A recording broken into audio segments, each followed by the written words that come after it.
Hello everyone, good day to all. This is Mike, Mr. Typhoon Padua. We are returning to our latest weather analysis. This is for today, Wednesday until Friday, May 6 to 8, 2026.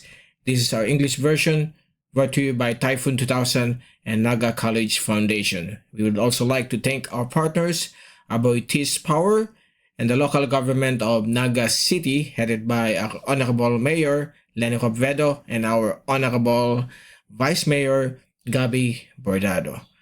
Well, we have a newly formed tropical cyclone. During our last update, we told you that during this time, between May 6 to 8, there's a tropical cyclone that is expected to form, and it happened. Actually, it has developed earlier than forecasted, and it's now a tropical storm with ID number 5W. It was formerly Invest 93W, and it's likely to become a tropical storm under the Japan Meteorological Agency, JMA, and it will be named regionally or internationally as Hagupit. Okay? And for the local name, if it enters the Philippine Area of Responsibility, probably this coming Saturday, it will be named as Kaloy. Okay, and we are keeping an eye on this system since it's getting stronger, but it's quite a small to medium-sized tropical cyclone moving westward to the south-southeast of Guam. So it will not directly affect Guam and the Marianas. It will pass 700 kilometers to the south, far away.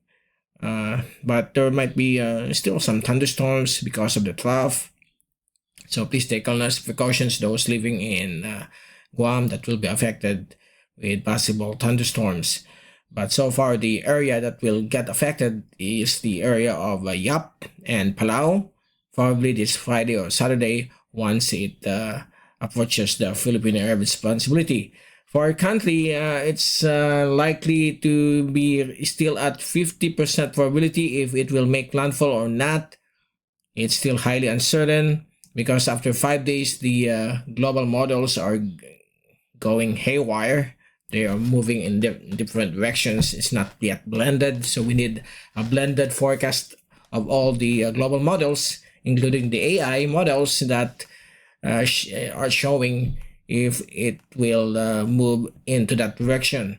So right now, it's still a big question mark if it will make landfall over Samar or Bicol, or it will recurve upward. But so far, there is a forecast that there is an increasing dry air entrainment into the circulation of the system. So early next week, it might weaken the system once it nears the eastern coastal waters of Samar or Bicol region. So we are showing you here the number of tropical cyclones for the month of May as forecasted by Pag-asa, and right now we are around 1 or 2.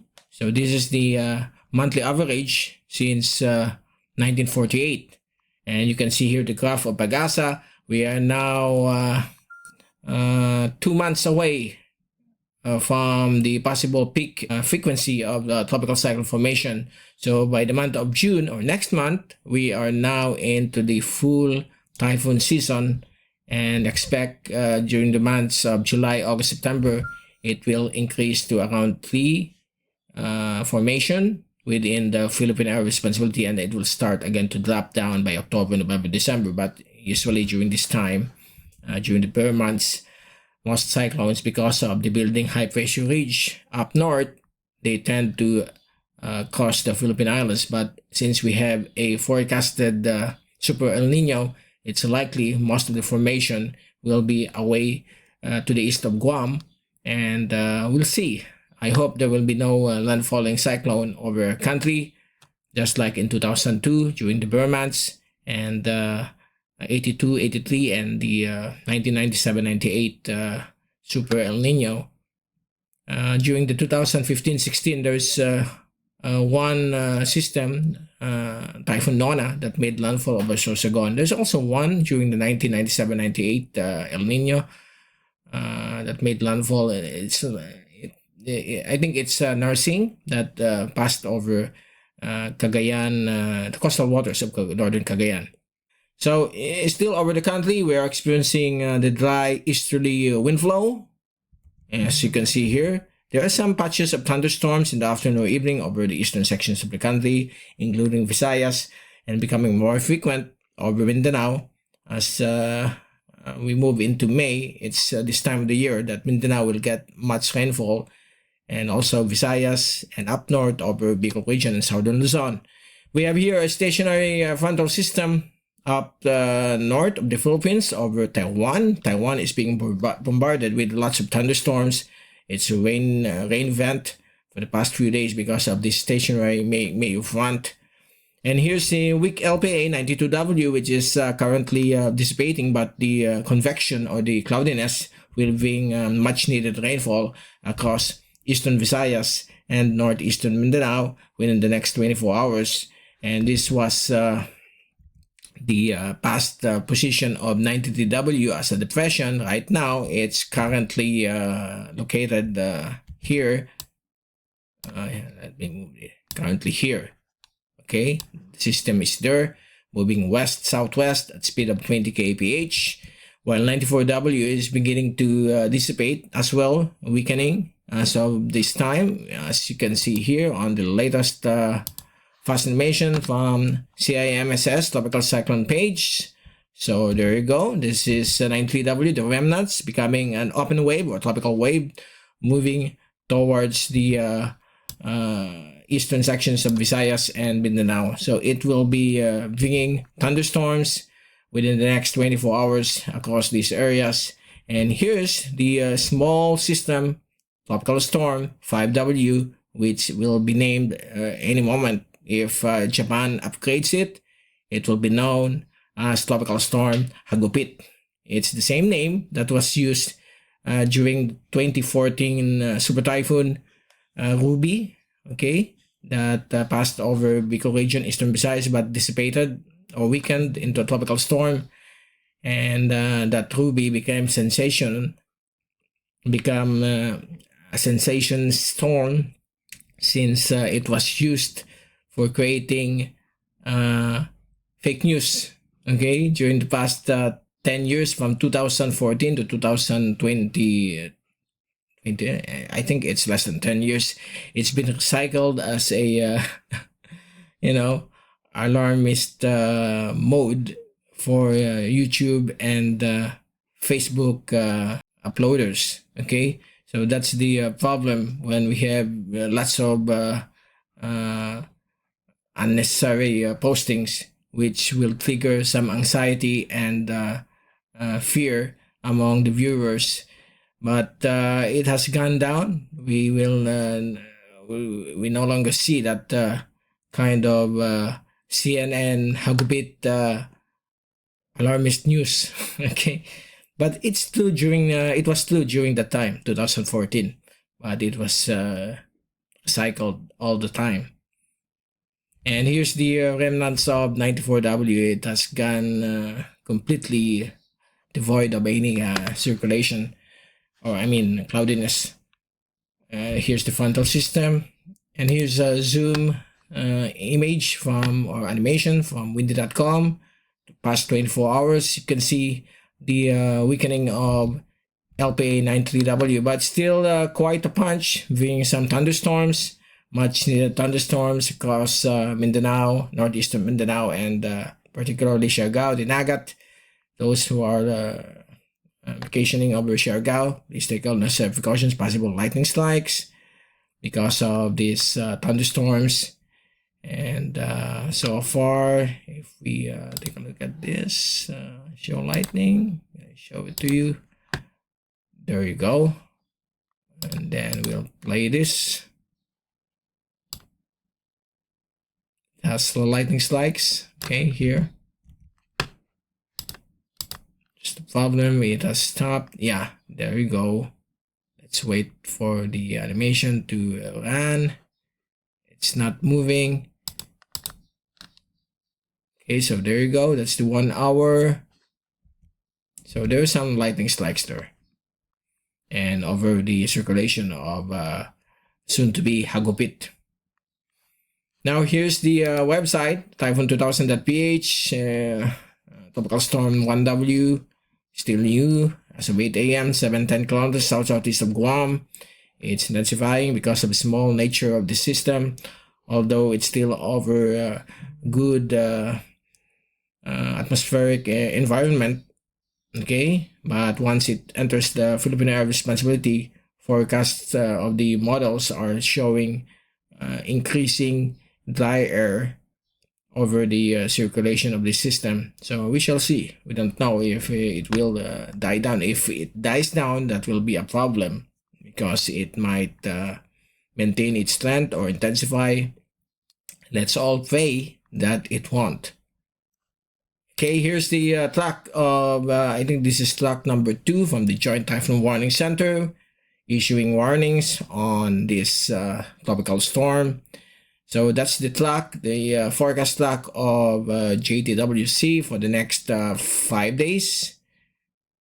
Okay, but just take note of the cone of, or the U.S. Navy avoidance area, similar to cone of uncertainty, but the cone of uncertainty on the models are much larger.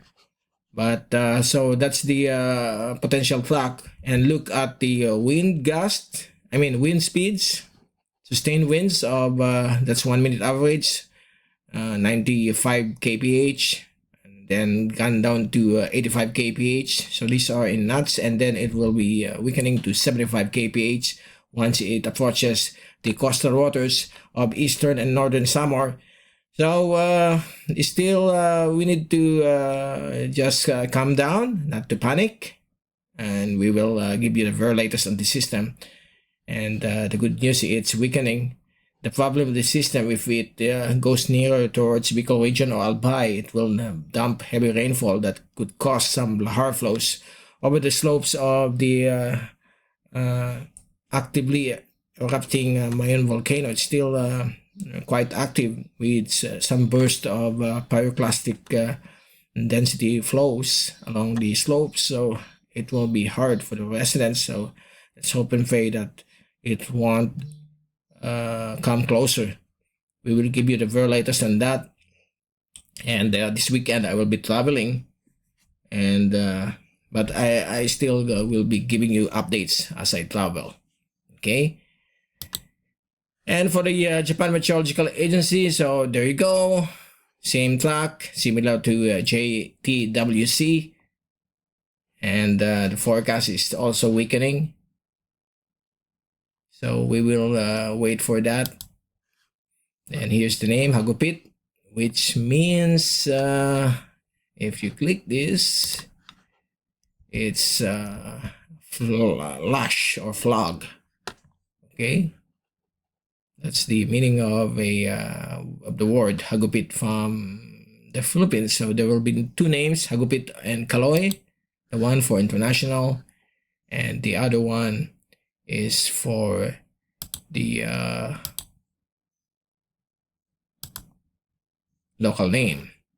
So here's the forecast of the ECMWF, showing for the next 5 days until Sunday or Monday. It will weaken here to the east of Samar, of the coastal waters. Just a tropical depression or low pressure system. There's no millibars, so it's likely to weaken abruptly, but most likely it could still be a tropical depression. And if we take a look at the American model, it shows here that the track is much higher than the track of the European model or the ECMWF, but on Monday it will also start to weaken because of dry air entrainment. And if you look at the latest on the depth of the warm sea surface temperature, is quite shallow when it comes to the depth of this warm sea surface temperature. It's only reaching around 50 meters below. So this is also another factor because of the not so deep warm waters of the Philippine Sea. The intensification of the system is not much. Okay, so you include the dry air entrainment, it will further weaken the system. Here's the track from the famous Google DeepMind. This is the forecast of tropical storm 5W. So as you can see, this is from the 2 a.m. forecast. This is for the next 5 days. So it's blended, the ensemble of the Google DeepMind. But once you reach 5 to 7 days, it begins to become haywire. Okay. The track is still highly uncertain. So look at the area of this one. Let me show you this one. So a very wide area. So it's beginning to become more loose after 5 days. So we will wait and see. It will pass as a low pressure to the north of Bicol region. But again, the uncertainty here is high. We will stick within the next 4 to 5 days. So this trend is somewhere between a tropical depression or a tropical storm. Now here's the early arriving as of 8 a.m. because the full update will be released at 4 p.m. It's still almost 3 o'clock, so it's not yet here. But here's the track. You can see the official track of JTWC, the black one. The pink one is the Google DeepMind. ECMI is the European model. AIFS also, the AI model, the AI ensemble of the European model. And you have here the AVNI. This is the US Navy model, Canadian model, I think, or China. Okay, so it's really moving closer. It will approach the coastal waters of Eastern Samar early next week. And the wind intensity, there are some reaching severe tropical storm status, just like what the Joint Typhoon Warning Center are forecasting, but most of the models are way down. Minimal tropical storm. So we shall see in the coming days. And here's another multi-model diagnostic comparison from RAMMB. So it's also the same, not reaching typhoon intensity. Let's hope that there's no rapid intensification of this system. And you can see after 3 days, the wind shear is expected to increase as well. And based on here, the sea surface temperature remains above 28 degrees. And the mid-level relative humidity, this is one factor to know if there's a dry air entrainment. It's really dropping from around 70% down to 50% on May 10 and May 11. That's the reason why the system will lose its punch. Okay, here's the water vapor image from CIMSS. This is a loop, and you can see these are the areas of dry air. Another one here, northwest of 5W. So if the system, let me change this, moves here into this direction, and this dry air also moves towards that direction, we could see some opportunity of this system weakening. Okay, so let's wait and see, especially this coming weekend. We will give you the very latest on 5W, soon to be Hagupit, and once it enters PAR, it will soon to be known as Kaloy.